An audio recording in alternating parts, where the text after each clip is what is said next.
En los inicios de la psicología surgió un notable interés por explorar los fenómenos paranormales, considerándolos como una posible ventana hacia los aspectos más desconocidos y misteriosos de la mente humana.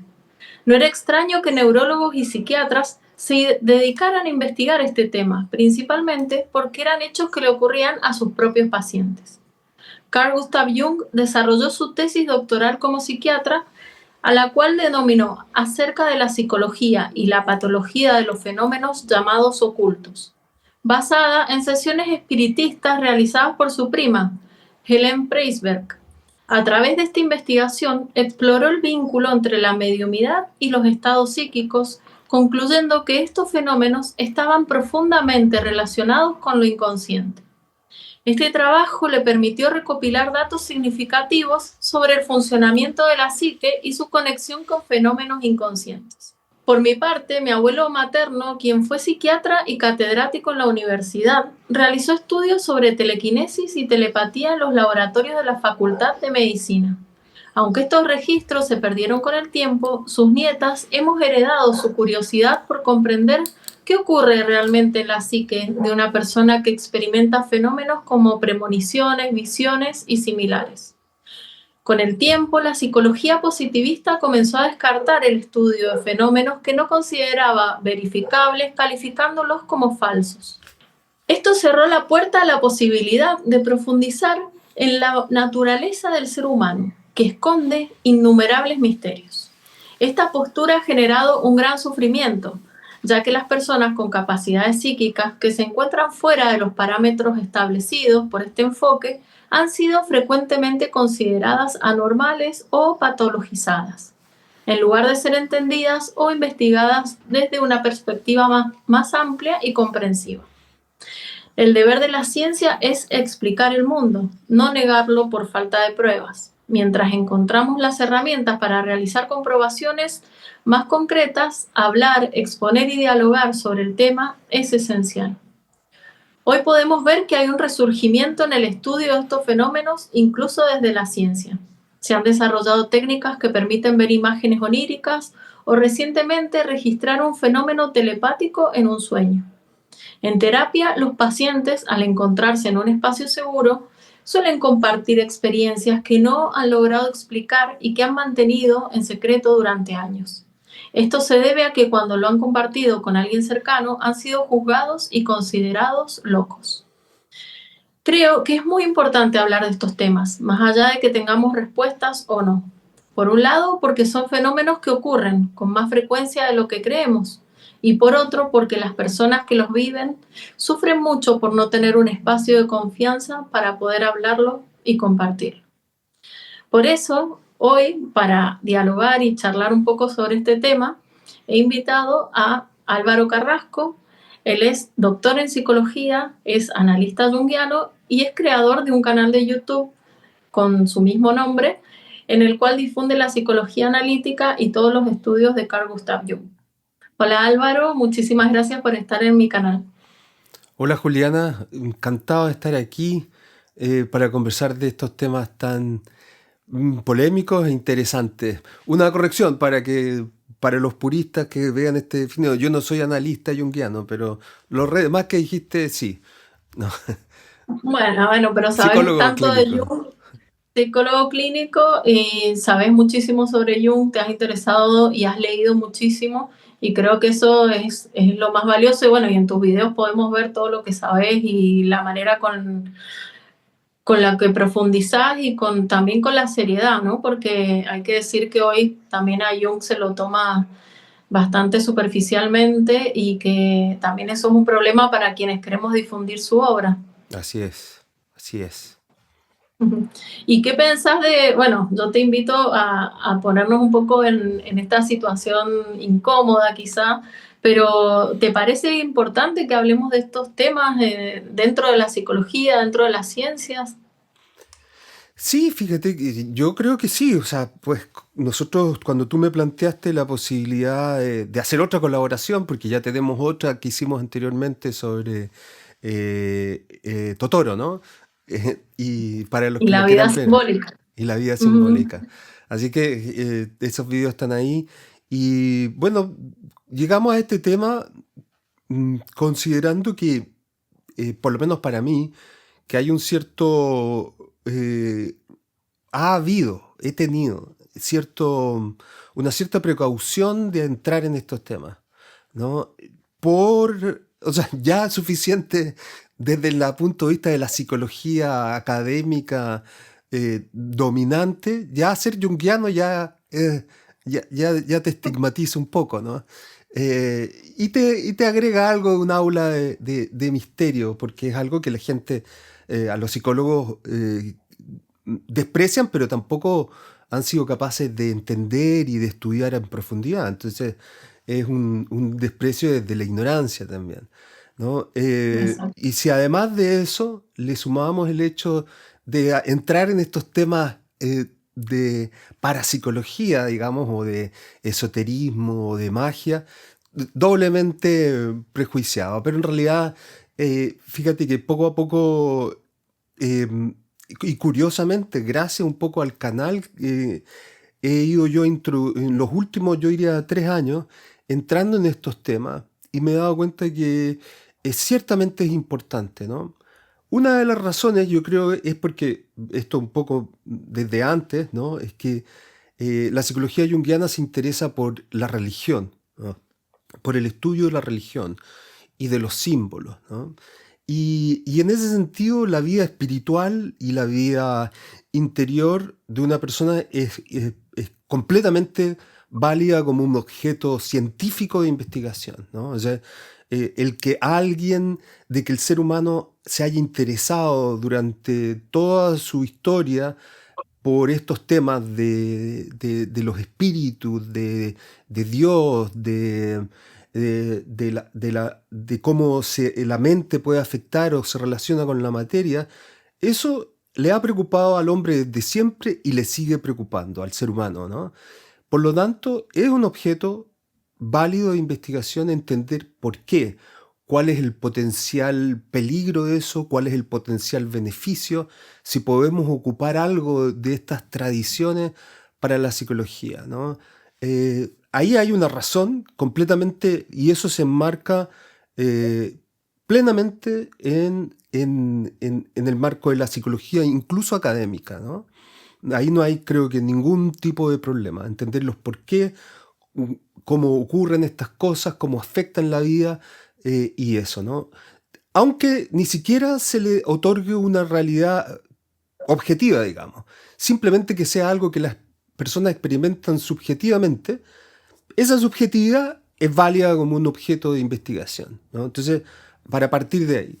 Y el segundo punto, creo que es importante, es que en, esta, en estas consideraciones de la parapsicología, digamos, eh, le podemos llamar de varias formas, pero digámosle por ahora parapsicología. Eh, en estas consideraciones de la parapsicología lo que se habla es de cómo es esta relación entre mente y materia, ¿no? Esa es la pregunta. Una pregunta que por lo demás es también data de siglos, ¿no? Es una pregunta filosófica, además de religiosa, ¿no? Y mística y eso, pero es una pregunta muy antigua y válida, que, como tú bien decías, con el positivismo materialista, se deja de lado y se menosprecia como diciendo eso es pura magia, es puras cosas primitivas, se decía, ¿no?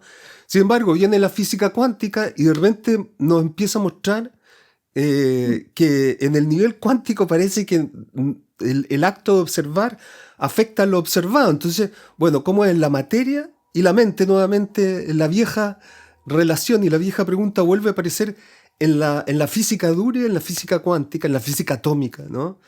Entonces, ahí hay otro fenómeno que empieza a resucitar este interés, diría yo, a validar este interés desde la misma ciencia, ¿no? Y también podría agregar otro ejemplo que es el del placebo, ¿no? Todas las investigaciones médicas asumen el piso del placebo, es decir, que simplemente tu autosugestión influye en que te mejores. Te pueden dar una pastilla de azúcar, ¿no? Y esa pastilla de azúcar te dicen que sirve para aliviarte el dolor de cabeza. Y cuando se hacen investigaciones muy rigurosas, con los métodos más científicos más estrictos, resulta que simplemente la autosugestión produce un efecto. ¿Cómo ocurre ese efecto? No se sabe, no se puede explicar. La ciencia no lo puede explicar todavía. Entonces ahí entramos al tema de los misterios. Y ese es otro gran ámbito que creo que justifica. Es decir, la ciencia es un método que tiene ciertos límites. Y más allá está el misterio, ¿no? Eso para comenzar, digamos. Ujú. Qué bueno esto que decís, y creo que esto de validar lo subjetivo, ¿no? Creo que Jung fue muy,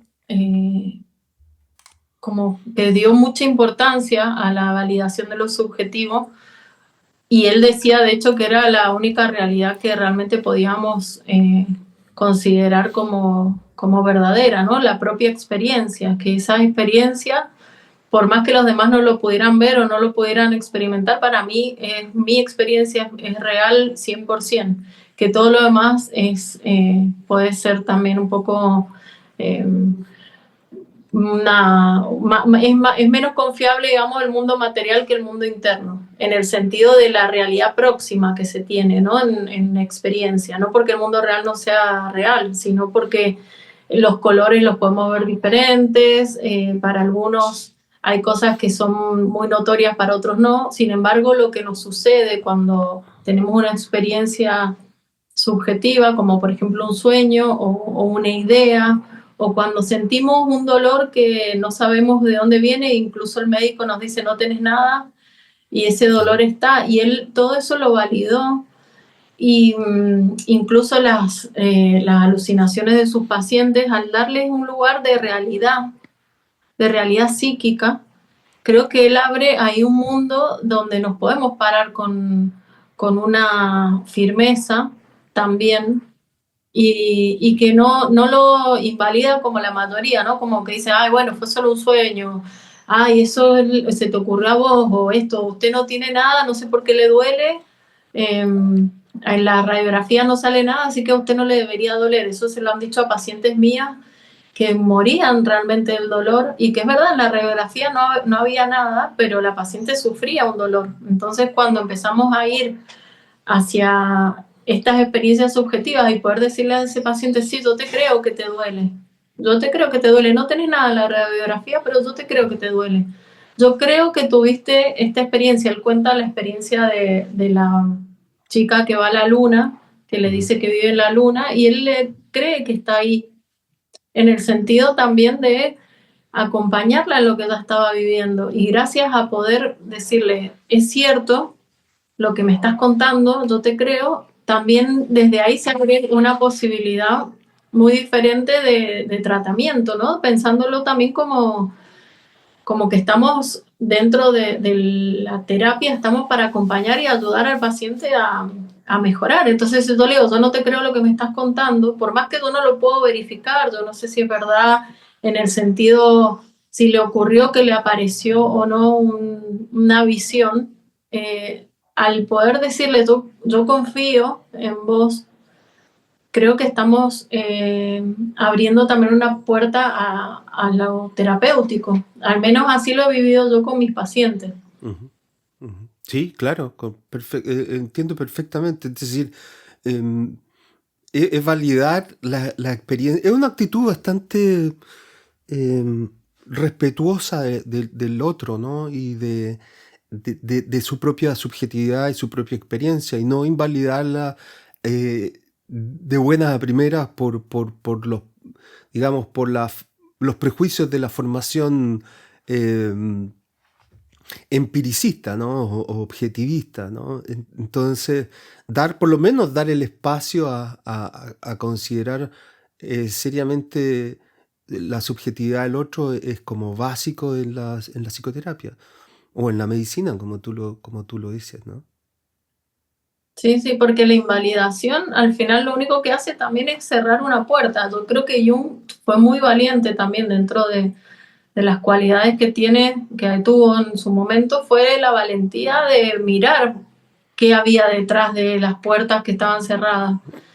y no saber ni siquiera qué se iba a encontrar ni cómo, y tratar de explicar, porque la ciencia en realidad hay un montón de cosas que hace unos años atrás no teníamos el conocimiento y nos parecían fantasiosas y hoy las podemos corroborar. Y pareciera, viste, que cuando la ciencia descubre algo y dice ahora, como que la ciencia dice que esto es verdad, como si antes no hubiese existido. De hecho, ahora están haciendo muchos avances con el tema de los sueños, esto de poder ver algunas imágenes oníricas, de estos sueños telepáticos, salió en todas las noticias, ¿no? Como que dos pacientes que soñaron a la vez, los pudieron conectar y comunicar. Y entonces ahora son verdad esos sueños, ¿no? Y en realidad en el consultorio todo el tiempo yo los escucho. Sueños telepáticos que son los que se comunican con otra persona, que le dicen de algún peligro, o a veces son cosas simples. Sueños premonitorios. Eh, Tenemos un montón de sueños con personas difuntas, que Jung también hizo un gran estudio sobre eso. Y ahora podemos decir que es verdad que los sueños son así, porque la ciencia pudo medirlo y ponerlo en una pantalla. Es bastante injusto, ¿no? Pero ¿cómo llega la ciencia a estudiarlo? Porque alguien se interesó, igual, dentro Exacto, de todo ese prejuicio, alguien dijo, me parece que acá puede haber algo. claro. Inventó una máquina, inventó todo un sistema que en buena hora que lo hizo, y hoy nos permite poder verlo con nuestros ojos, que es como con la confianza la ponemos ahí. Entonces, esta curiosidad que tenemos hoy y este interés, a mí me parece que también puede abrir posibilidades a futuro a que, no sé, si hablamos de fenómenos telequinéticos, bueno, estudiémoslo, inventemos una máquina que mida lo que haya que medir para poder tener la certeza de que eso funciona. Claro. Claro, la ciencia siempre está. eh, Hay una forma de, de practicar la ciencia, digamos, que se basa en los conocimientos que ya están, ¿no? Y mucha investigación, yo creo que la mayoría de la investigación se basa en avanzar, dar pequeños pasos dentro de conocimientos que ya están bien asentados, ¿no? Hay pocos, y Jung era un muy buen ejemplo, que se atreven de ir un poco más allá, ¿no? De irse a los límites del misterio, ¿no? De aquello que parece estar fuera de la psicología, fuera del ámbito de la ciencia o de la psicología, pero que, como tú bien dices, por una parte, no sabemos exactamente si eso, cuál es la realidad, digamos, de aquello, porque nos falta curiosidad, nos falta valor para atrevernos a entrar en esos temas, nos falta desarrollar instrumentos y métodos para aproximarnos a esa realidad. La historia de la ciencia muchas veces ha estado plagada, digamos, de cómo la ciencia de repente ha ido avanzando y ha ido descubriendo nuevos campos porque los instrumentos o los métodos también han mejorado, ¿no? Entonces, claro, sí, sí, es perfectamente un ámbito de, yo creo que válido de curiosidad y de interés para la ciencia, digamos, ¿no? Para la Claro, psicología. si el científico pierde la curiosidad o tiene un prejuicio sobre lo que está viendo, que hay un montón de casos donde el prejuicio no la teoría les nubló la vista y no los dejó ver más allá de lo que había, porque su teoría superaba todas las, también el ego, ¿no? Ahí como es mi teoría, tiene mi nombre, entonces no quiero que Claro, se desmorone. claro, Y, y también cegarse con esa teoría no te permite ver más allá. Por eso Jung, en general, él nunca tuvo una teoría que él la iba mutando, fue cambiando de acuerdo a lo que él iba encontrando, que a veces se contradecía con lo que había dicho anteriormente, pero él tenía esa flexibilidad de cambiar su discurso en pos del descubrimiento del ser humano, claro. porque creo que eso es la gran obra de Jung, y que no, creo que nos trae acá en que en mi caso yo tengo pacientes y en mi caso personal también tengo historias donde han sucedido cosas que no se pueden explicar desde la ciencia. Entonces a mí me despierta una curiosidad, a mí me dan ganas de saber qué pasa ahí. Claro. Podría decir, son pacientes que están psicóticos y que no tienen ni idea de lo que están diciendo, pero no es el caso, no son pacientes que están psicóticos, tienen mucha idea de lo que están diciendo y lo cuentan en un ámbito donde pueden sentirse seguros también, ¿no? Como es el espacio terapéutico. Claro. Y fíjate que ya que estamos con esto de la ciencia, hablando un poco, fíjate que yo leí hace un par de años, leí un libro de que se llama Magia Real, ¿no? Entonces se trata de es un psicólogo un doctor en psicología que ha dedicado su vida a hacer investigaciones sobre parapsicología.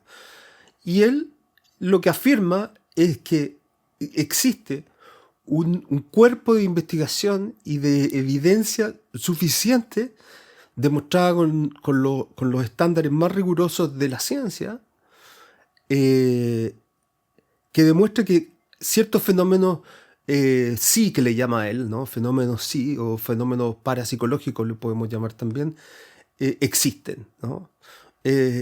Como fenómenos como la capacidad de con la mente influir el crecimiento de una planta, por ejemplo, ¿no? Ujú. O el poder de la oración, ¿no? Fíjate qué interesante, ¿no? Porque ya ahí entramos a algo que todo el mundo asume, ¿no? Todo el mundo asume que cuando está en una situación difícil ora, ¿no? O la gente pide cadenas de oración, ¿no? Entonces, un poco ellos prueban esta tesis, ¿no? Esta hipótesis, y encuentran que sí existe, ¿no? Eh, los efectos son pequeños, pero consistentemente se encuentran, ¿no? Entonces él dice, a propósito de lo que estábamos conversando, ¿por qué, si esto es tan consistente y usando los mismos métodos científicos que usa la ciencia, no es aceptado? Y él dice, él da varias razones, pero una que es muy importante es porque si la ciencia acepta eso, se cae toda su estructura epistemológica, digamos, ¿no? Porque es la idea de la causalidad en función de la proximidad y la materialidad, ¿no? Mm.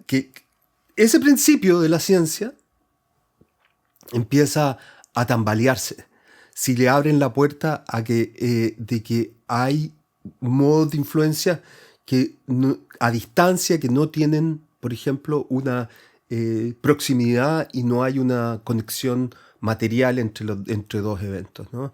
Eso contradice toda la ciencia.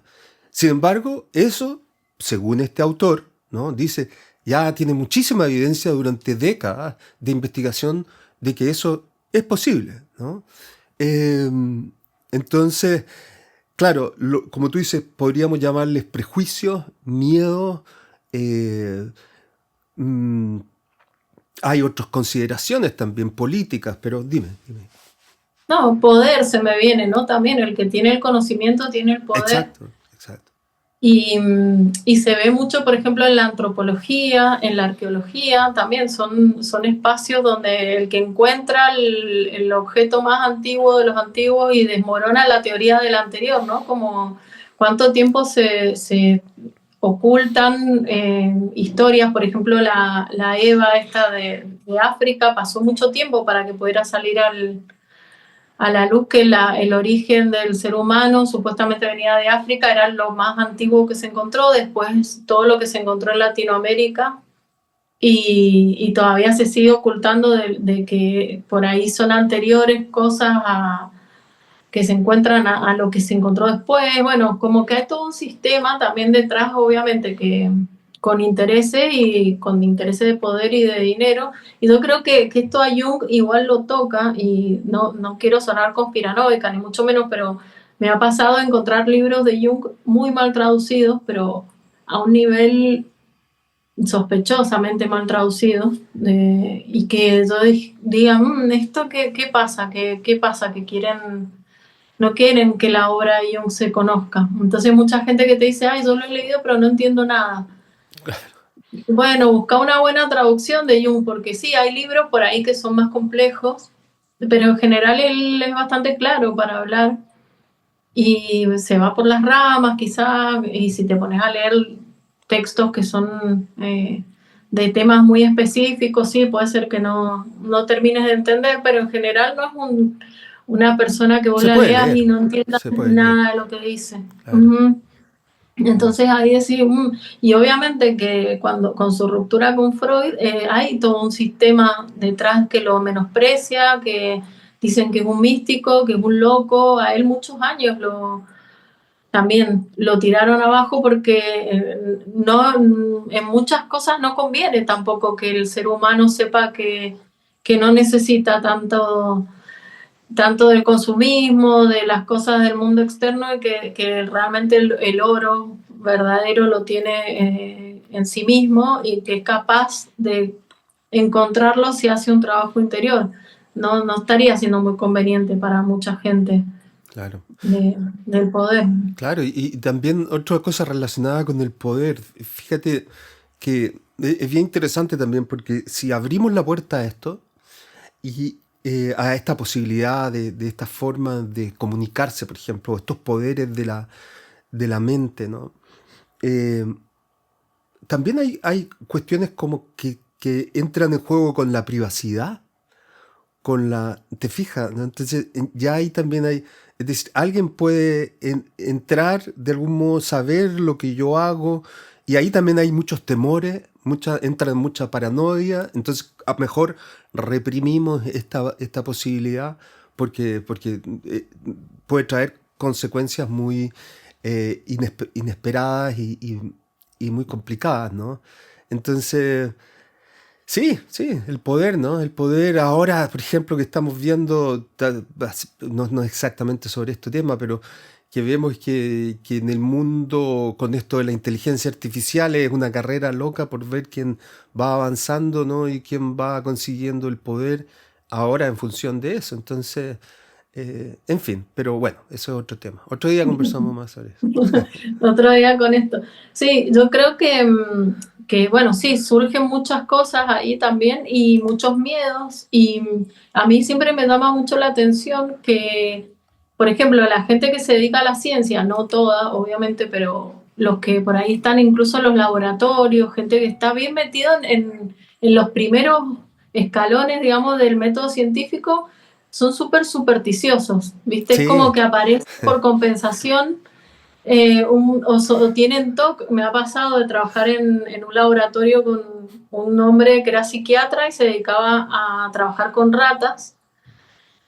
Y yo dije, qué locura esto. A mí, claro, ahí cuando yo me empecé a plantear desde que iba a la carrera de medicina, quién es el loco, entre comillas, en esta historia, ¿no? Como el que metía una rata en un laberinto y sacaba unas conclusiones totalmente enroscadas y yo decía, pero ¿y dónde está el ser humano acá, no? Como, no, entonces esta pastilla le hace bien porque a la rata... y bueno, y esto del top, ¿no? Esta cosita acá, esta cosita allá y que no le movieras nada. Bueno, viste, sí, es raro. Y así con mucha gente que está en ese plano, y les recomiendo un documental de Herzog, que es un director que yo adoro, que fue a la Antártida, hizo un documental en la Antártida.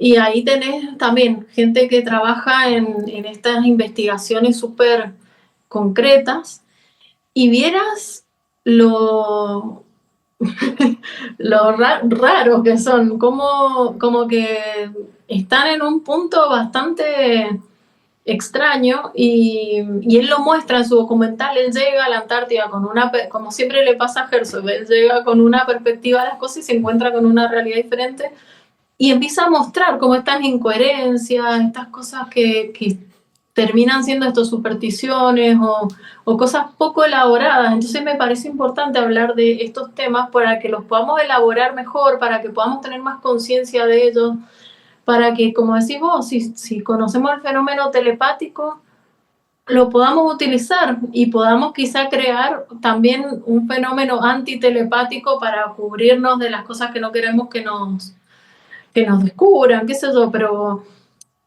hacerlo desde una conciencia, ¿no? Que un día me llega una información, no sé qué hacer y me deprimo porque pasó una tragedia que yo no supe eh, avisar a tiempo, que Claro, es muy común, gente que termina muy traumada negando completamente todo lo que les sucede porque no tuvieron un lugar de escucha donde dijeron, bueno, iba a suceder esta tragedia y yo no se lo pude comentar a la gente que le iba a suceder y como que se sienten hasta culpables.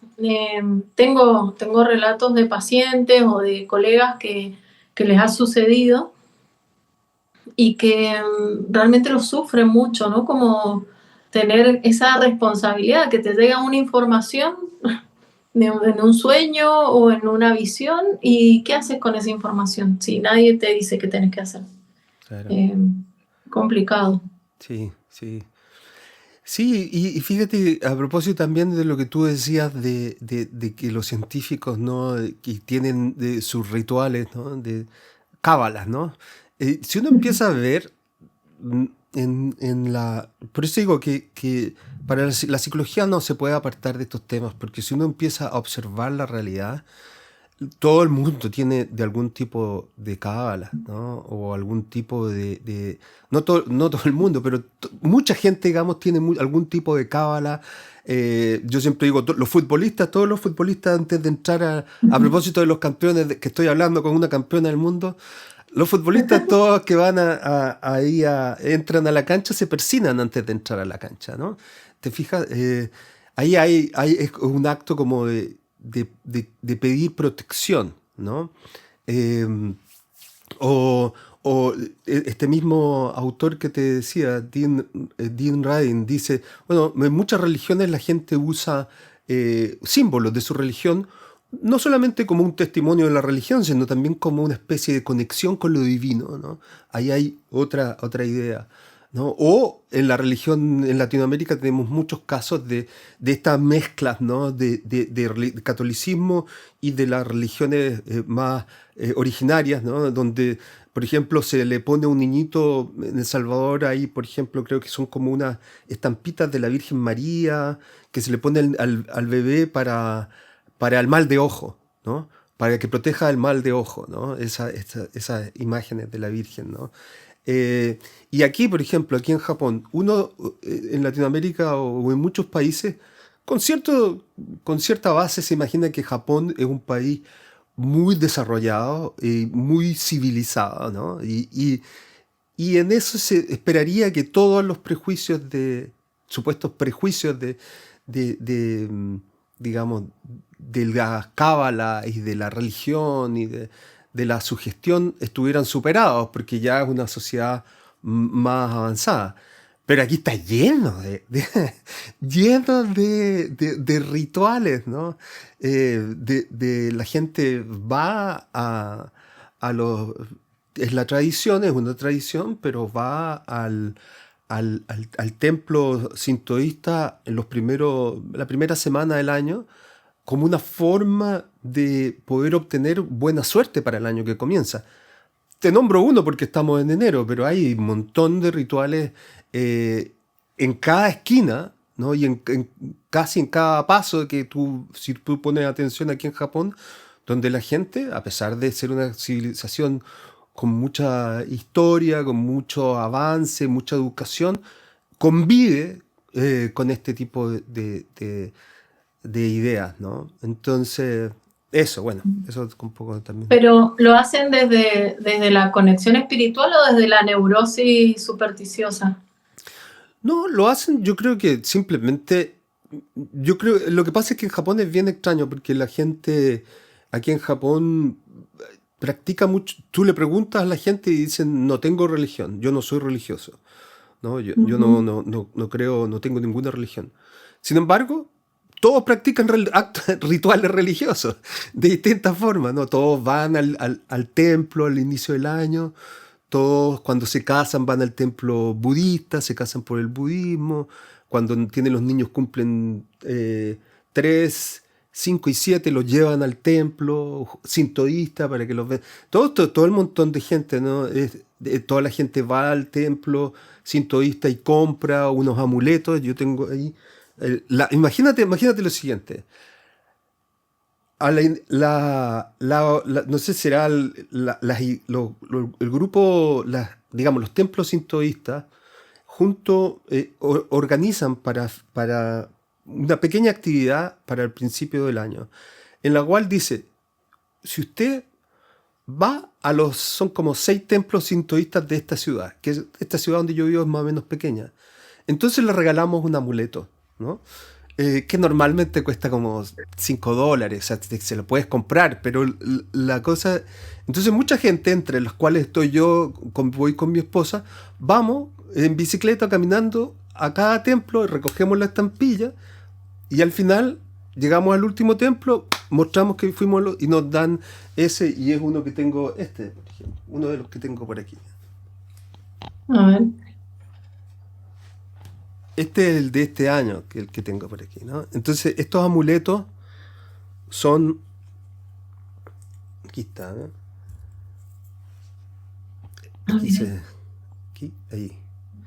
Ahí se ve. Bueno, la cosa es que este amuleto se puede comprar también, ¿no? Pero tiene una especial gracia, pues, conseguirlo con un poco de sacrificio. ¿Te fijas? Pero, bueno, en fin. Hay muchas cosas como esas por aquí, ¿no? Claro, y acá no sé, en Argentina o en América está la idea de, no, yo no creo en nada, pero la gente todo el tiempo está haciendo cosas, o la limpia de la casa, el saumo de no sé qué, la vela, la armonización, entonces hay también una necesidad de reconexión que bueno, los rituales han quedado un poco escondidos porque los tomaron, se los robó toda la Iglesia Católica y quedaron como muy tomados de ahí, pero hay una necesidad de conexión con lo espiritual. Y también por eso muchas veces son personas que tienen mucha conexión con la intuición, o les suceden fenómenos en la casa, que les pasan cosas, que se mueven las cosas o que se prenden las luces, o que, bueno, muchos fenómenos acausales, ¿no? De la sincronicidad, donde no hay una causa clara que sea la que los causó, doblemente decirlo, pero que es significativa y que llama la atención. Entonces hay como un intento de encontrarle un sentido también a este plano, y creo que está bueno desde la psicología también acompañarlo, porque también Jung y muchos otros psicólogos vieron que dentro de la psicología estaba incluida la religión, es parte intrínseca de la misma psicología del ser humano, lo necesitamos, no es algo que puede venir, podemos tener o no, es un instinto, la espiritualidad, y necesitamos desplegarlo de alguna forma. Claro. Oye, entre paréntesis, te voy a comentar algo, pero quiero comentar para las personas que estén viendo este video que yo voy a hacer otro video que acompaña a que va a estar enfocado sobre el tema de cómo aparece lo parapsicológico en Jung, ¿no? Entonces, vamos a publicarlo en conjunto. Entonces, después de de mi video los voy a mandar a esta conversación, y de aquí los mandamos a la conversación, a mi video en mi canal. Sí, por supuesto, lo que tú decías, que la psicología incorpore estas cosas. Mira, fíjate que también es interesante pensar que dos cosas. Una, que por ejemplo, el tema de la meditación. No sé si en Argentina está de moda el mindfulness. Está de moda, ¿no? En Chile también, en todo el mundo, el mindfulness por todas partes, y toda la gente como santa entre los psicólogos y más, que hablan más suavecito y que son más espirituales, practican mindfulness y hacen investigación sobre mindfulness. Me parece genial, ¿no? Pero el mindfulness es una práctica antigua de la religión, ¿no? Entonces un japonés me decía, un investigador japonés me decía una vez, bueno, nosotros siempre hemos hecho durante cientos de años meditación, pero lo vinieron los occidentales, lo tomaron, lo reempaquetaron y ahora lo están vendiendo como una estrategia de salud mental. Y ciertamente, ¿no? Es una estrategia de salud mental. Y fíjate que es bien interesante también que en lo que yo he estado estudiando de esoterismo, todas las prácticas esotéricas señalan que una práctica esencial es la meditación, ¿no? Esto mucho antes que estuviera de moda ahora en la psicología, ¿no? Esto durante siglos, durante milenios, ha sido una práctica esencial para toda la gente que se interesa en el misterio, digamos, en lo esotérico, en el misticismo, ¿no? De distintas formas, ¿no? Y otra cosa que también es bien interesante a propósito de la psicología positiva, ¿no? Esta idea de que no, yo veo todo positivo, de que yo voy a hacer esto, yo voy a lograr todo esto. Esta idea, ¿no? De que uno con la voluntad puede afectar su vida, ¿no? A mí no me gusta el exceso de esa perspectiva, pero hay algo que creo que tiene valor, ¿no? Y fíjate que coincide también con un elemento, con una definición de la magia, ¿no? Que en el fondo es el acto de expresar tu voluntad en la realización de ciertas cosas, ¿no? Entonces, si tú dices, yo quiero conseguir un trabajo, ok. Entonces tú puedes partir de la psicología positiva y decir, ok, yo voy a conseguir un trabajo, lo voy a obtener, este año lo voy a tener. Perfecto. Eso es un mindset, un marco del pensamiento que es un buen punto de partida y que si tú lo sostienes y agregas focalización de tu atención y agregas acciones que acompañen a esa intención, probablemente van a aumentar tus probabilidades de tener éxito, ¿no? Entonces, te fijas, ¿no? Como hay aquí el tema de la focalización de la atención, del control de la mente, que es algo importante en estas prácticas esotéricas, ¿no? El control de la mente, el control de la atención, el calmar las pasiones y focalizar tu energía, digamos, podría decirse, ¿no?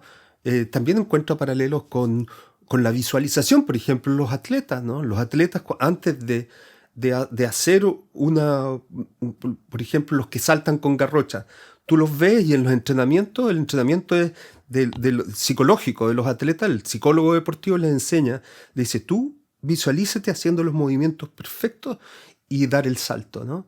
Eso es parte del entrenamiento. Bueno, eso es visualización, ¿no? Adelantarte a algo en tu mente, ¿no? Para ejecutarlo de buena forma, también es una práctica, digamos, de este tipo de cosas. Entonces, la psicología Sí, incorpora muchas cosas.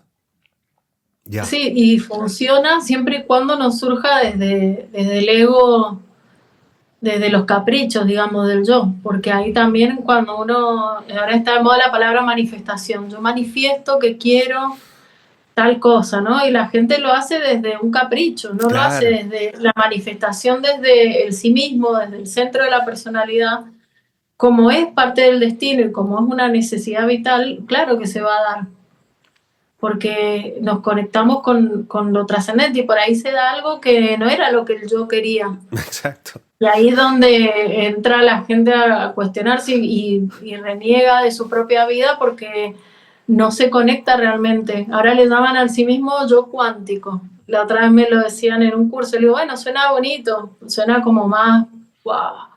Digo, pero es lo mismo, el sí mismo, que en realidad es el mismo que te muestra la luz como que también te muestra la oscuridad. Le digo, de los sueños que surgen del sí mismo, te puede mostrar un ángel alado y súper iluminado, pero también te va a mostrar el sueño donde cometés el error o donde deberías mejorar las cosas. Entonces, como que porque lo cuántico, viste que suena como elevado, pero bueno, también recordar siempre que las cosas que menos nos gustan también están ahí y que hacia eso vamos a tender, hacia la completitud, como se dice, y muchas veces completamos cosas y el yo se niega, no quiere ir por ahí, trata de hacer todo lo posible. Entonces, en esa manifestación que yo hago, si es desde mi orgullo, desde mis prejuicios, Exacto. bueno, no va a trascender. Por eso la oración, yo creo, ¿no? Pensando en esto que hablabas recién del poder de la oración te conecta con el sí mismo, te conecta directamente con lo trascendente y lo divino. Realmente la persona que ora con fe Ujú, lo hace desde el centro, no lo hace desde sus intenciones mundanas. ujú. Entonces ahí es donde realmente conecta con algo superior, con este misterio Ujú, que claro. nos rodea, ¿no? Claro, y fíjate que eso es bien, es súper importante, por eso digo, eh, en el fondo, la gente y la ciencia y la religión eh, muchas veces habla de estos temas desde el miedo, desde el temor y desde la ignorancia, porque fíjate qué bonito lo que decía León Milo Duquet, un mago, un escritor sobre tarot, decía, o sea, tenía la misma postura, ¿no? La magia es esta cosa, este arte de poder manifestar tu voluntad, ¿no? Pero decía, pero lo que tú decías, ¿no? Esto de que no sea desde el lado neurótico, digamos, lo decías tú. Eh, pero, ojo con eso, porque hay que tener cuidado con lo que uno desea, porque se puede hacer realidad, ¿no? Es decir, esa expresión de ese deseo tiene que estar hecha a partir de realmente desde el autoconocimiento de uno, ¿no? Desde una reflexión, una introspección de realmente lo que uno necesita para crecer o ayudar a otros, ¿no? Ese es el espíritu, ¿no? Y ese es un proceso laborioso, no es un proceso sencillo. La mayoría de la gente simplemente, por decirlo un poco vulgarmente, escupe sus deseos, pero sin ningún tipo de reflexión al respecto, ¿no? Entonces, si asumimos en este marco que todo está interconectado, si tú consigues algo que viene de un mal lugar, puede afectarte de forma insospechada, a ti o a otras personas, ¿no? Entonces, también hay que tener cuidado con eso, ¿no? Em, eh, pero claro, entonces este ejercicio no es un ejercicio solamente de expresar intenciones y de hacer actos, sino que también de autoconocimiento de introspección, ¿no? Sí, y saber que se están manejando cuestiones importantes, que no es para estar así, o sea, si realmente nos tomamos en serio el inconsciente, no podemos estar manipulándolo y obligándolo a que haga lo que nosotros queremos, que también en ese sentido a mí el mindfulness me da esa sensación de querer controlar, ¿no? Como que siempre el ser humano quiere controlarlo todo. Y justamente tenemos por el otro lado la imaginación activa, que es el método junguiano, que es justamente no controlarlo, es estar presente, es muy distinto, ¿no? Como esta idea de yo quiero controlar mis emociones, quiero ascender en esto, quiero progresar. Siempre esta idea eh, de la energía masculina, ¿no? Del logro, las metas, todo ahí, y la energía femenina, que es la base, la que está justamente dando toda esa posibilidad, ahí como obligándola como a la madre tierra, ¿no? Cultivándola para que dé fruto, fruto, fruto, fruto y secándola en vez de hacerlo con amor. Por eso me parece que todos estos temas que hoy pueden llegar a ser polémicos, también de alguna manera se están manifestando y se está llenando las redes de un montón de información que es falsa, ¿no? Como que eh, quizá tenga una base de verdad, porque para mentir siempre hay que también decir un poquito de verdad, ¿no? Para que cuele, pero he visto cosas muy tremendas, que realmente hay gente que lo sigue, gente que sigue cuentas que dicen cualquier cosa con tal de vender y que menosprecian, al final terminan despreciando el valor del inconsciente, la fuerza, de nuevo, menospreciando todo lo que proviene del inconsciente, ¿no? Como dándole este lugar de utilitario, como le hacemos a casi todo lo que existe en este planeta, y más allá ahora queremos ir a ver qué podemos A usar Marte, de eso también, ¿no? claro. Sí, claro. Es decir, es lo que tú decías del inconsciente, ¿no? Fíjate que es bien interesante, porque aquí tenemos otra idea de la sincronía, ¿no? A propósito, que es un concepto junguiano, ¿no? Y em, en el libro de Marie-Louise von Franz sobre alquimia, ¿no? Ella cuenta que, que, o sea, la idea del proceso de individuación es la unión de la conciencia con el inconsciente, ¿no? Eh, y es digamos, en esa relación donde empiezan a aparecer las sincronías, ¿no?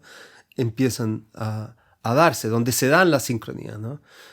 Cuando un objetivo, un elemento del inconsciente coincide con un elemento de la realidad y de la conciencia, ¿no? Entonces ahí hay una conexión en función de un significado, ¿no? Es un tipo de relación sincronística y no causal, ¿no?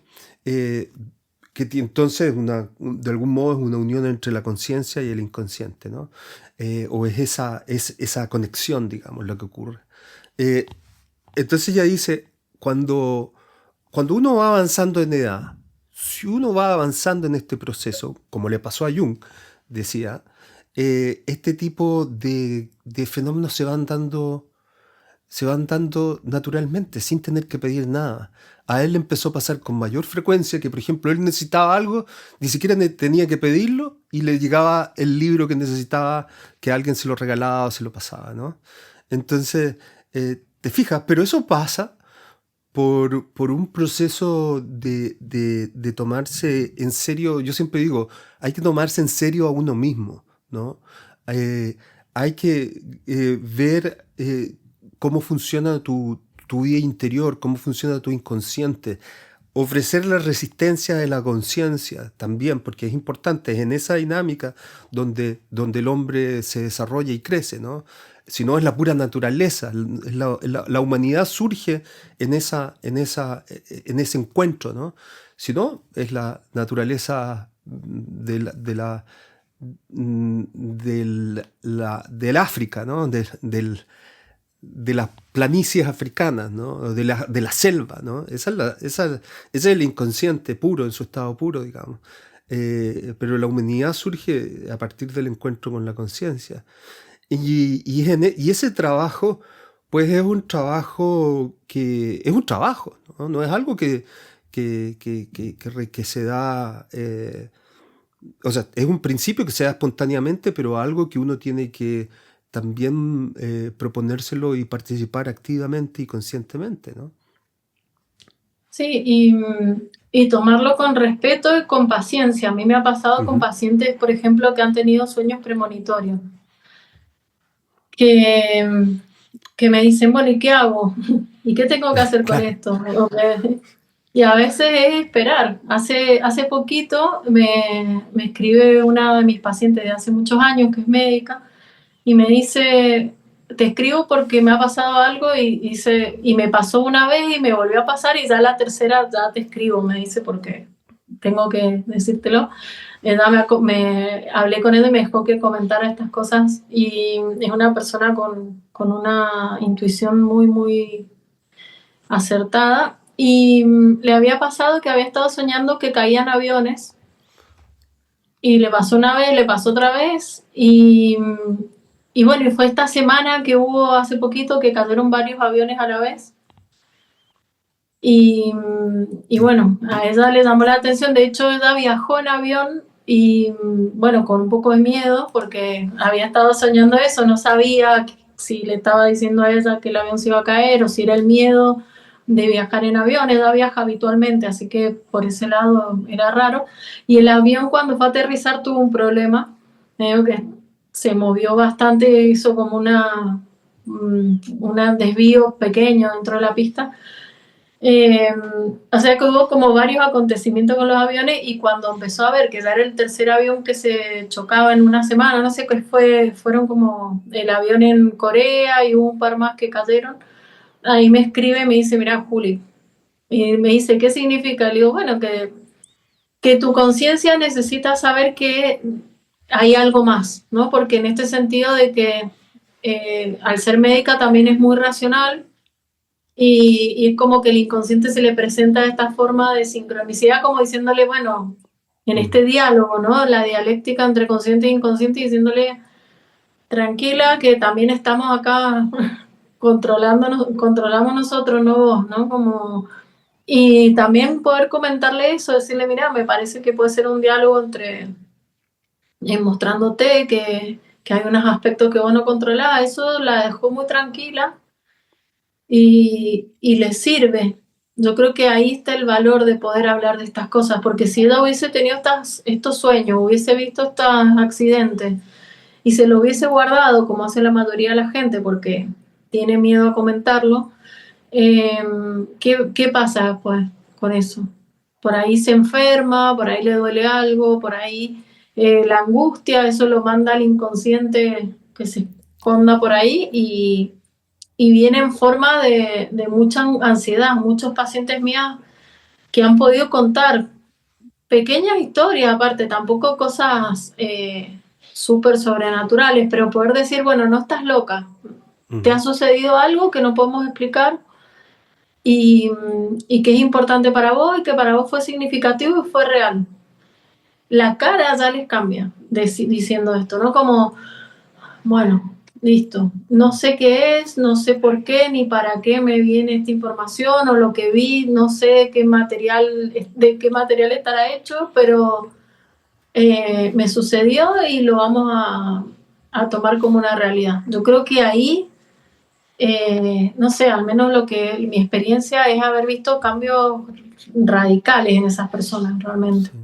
Sí, fíjate que lo que me dice me recuerda algo que cuenta Jung también, ¿no? En alguno de sus libros. Que, por ejemplo, en la antigüedad los chamanes, que eran los encargados en una tribu de contactarse con los espíritus, nadie quería ser chamán, porque, porque tenía un lugar privilegiado dentro de la tribu, pero también tenía el riesgo de entrar en el mundo de los espíritus, donde había todo tipo de cosas. Psicológicamente, diríamos, en el mundo del inconsciente, ¿no? Donde hay también todo tipo de fuerzas eh, constructivas y destructivas, ¿no? Entonces, es un riesgo y no querían los chamanes, ¿no? Entonces, pero de repente, por algún sueño, por algún evento, se le designaba a alguien y tenía que hacerlo, ¿no?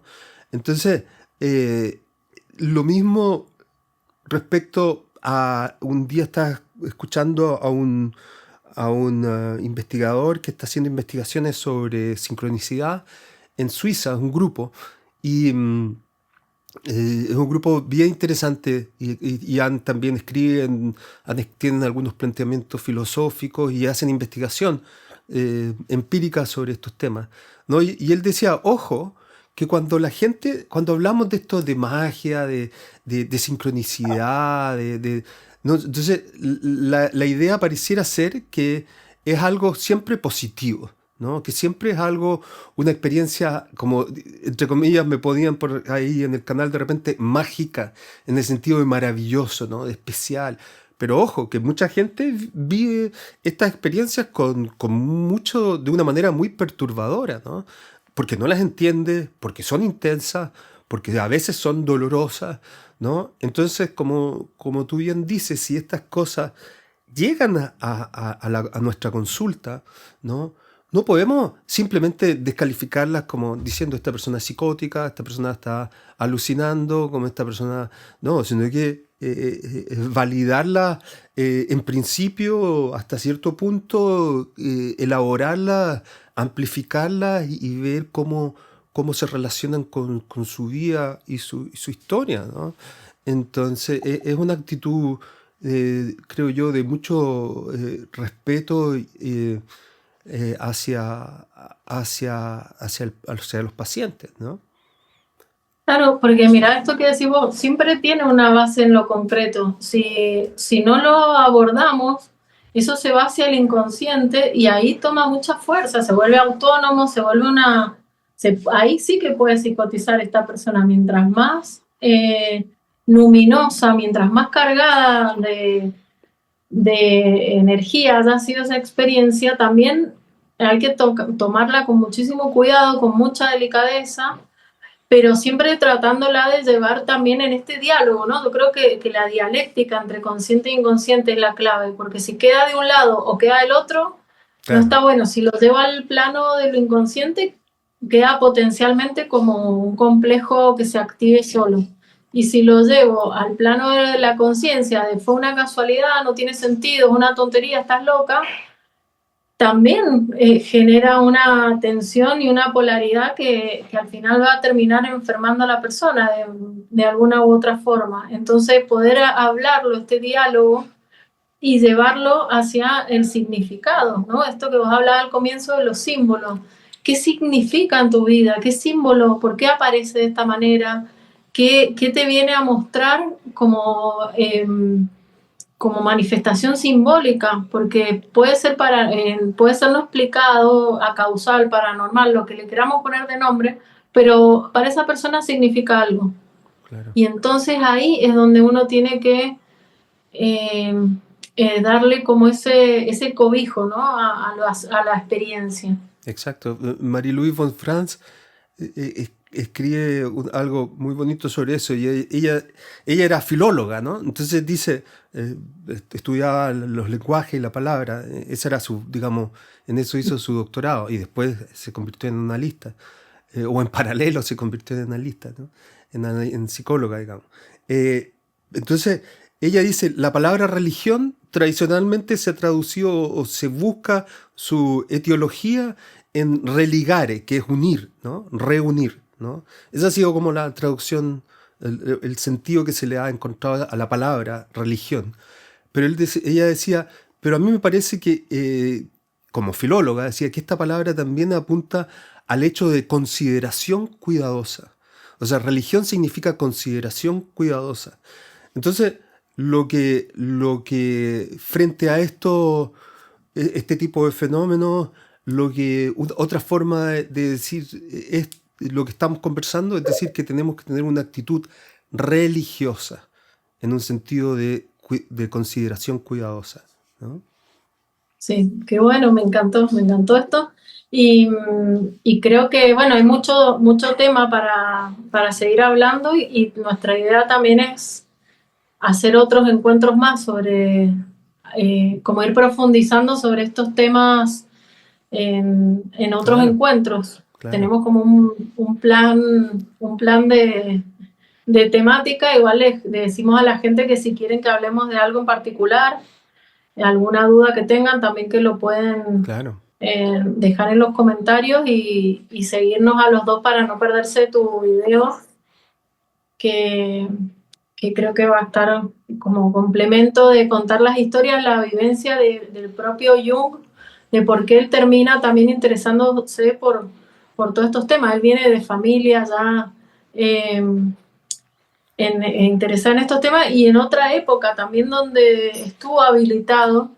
Yo al comienzo hablé de mi abuelo y me llama mucho la atención hoy en día que en esa época, a principios de 1900, eh, era habitual, ¿no? Como hablar de estos temas. Era como en una reunión o la gente iba a sesiones espiritistas, como quizá como algo más, eh, no sé si de moda, pero como que, bueno, a mi abuelo le permitieron, él estaba en la Facultad de Medicina y él se dedicaba a hacer estos estudios y hacía experimentos con personas que leían la mente, con personas que movían las cosas y lástima que, bueno, todo ese material eh, quedó, quedó perdido, pero como en una época todo esto se pudo hablar y se pudo estudiar y es como, bueno, un deseo como que podamos volverlo a hacer de ahora en adelante, ¿no?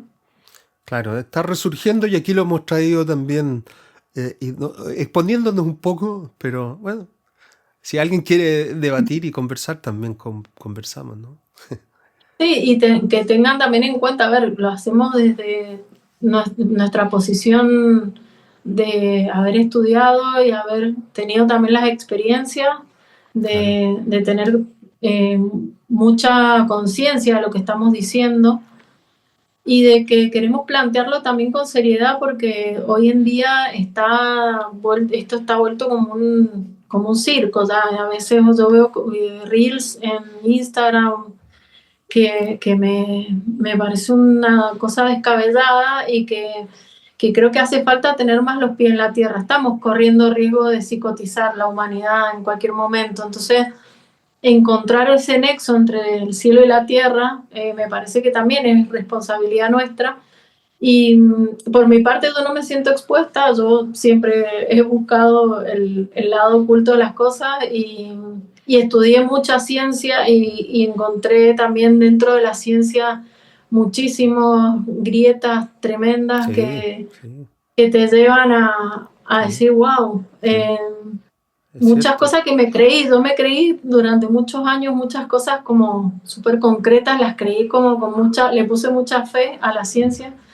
Eh, y, y bueno, como todo lo humano tiene sus cuestiones, pero la naturaleza nos habla sin tapujos y nos habla abiertamente y observándonos como seres humanos con sentimientos, con emociones, con reacciones, podemos ver que no somos solo neurotransmisores y músculos esqueléticos moviéndose, sino que algo nos moviliza para que estemos hoy acá en este video también, ¿no? Algo que es mucho más grande que solo nuestro cuerpo. Claro.